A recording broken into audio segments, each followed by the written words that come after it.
აი ჩვენი სამყარო ფაქტობრივად ჩამოიშალა. სამყარო რომელიც არ გვყვარდა. სამყარო რომელსაც გვინდოდა რომ დანგრეულიყო და ჩამოიშალა მიუხედავად იმისა რომ იქაც შეიძლება რამდენიმე აი ერთი თქვა 5-6 წლით ადრე ასე არავის არ ეფიქრა.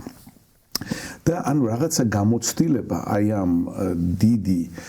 ჩვენი გარემოს ძირეული ცვლების გვაქვს. ეხლა ევროპაში როდესაც დავდივარ ხოლმე იქ კიდე უფრო დასავლეთ ევროპაში იქ კიდე უფრო მეტად უჭირთ ჩემი აზრით გაგება ამის იმიტომ რომ მათი სამყარო ისე არ დანგრეულა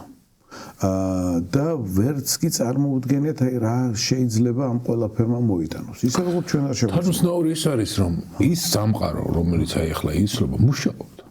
ეს არ არის სამყარო რომელიც აი გასწორებით საბჭოთა კავშირისაგან მაგალითად ანუ ეს გრევა ობიექტური მიზეზით იყო ხო მოცემული ანუ მარტო იმას ვამბობ რომ გარკვეული გრძნობა მაინც აქვს ჩვენ ხო ამის თქმა მინდა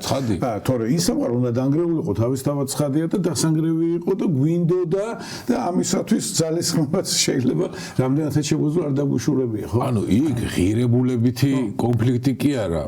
პრაქტიკული მატერიალური კონფლიქტიც იყო რეალობასთან, იმიტომ რომ უბრალოდ სამყარო უკვე ვეღარ უზრუნველყოფდა ადამიანს მატერიალური პირობებით, ანუ მასლოუს პირამიდის ქვედა დონითაც უკვე და აქ კი მუშაობს აბსოლუტურად პირამიდის ყველა დონეზე და უცებ ჩვენ გვაქვს ღირებულებითი კრიზისი, რომელიც ხედავს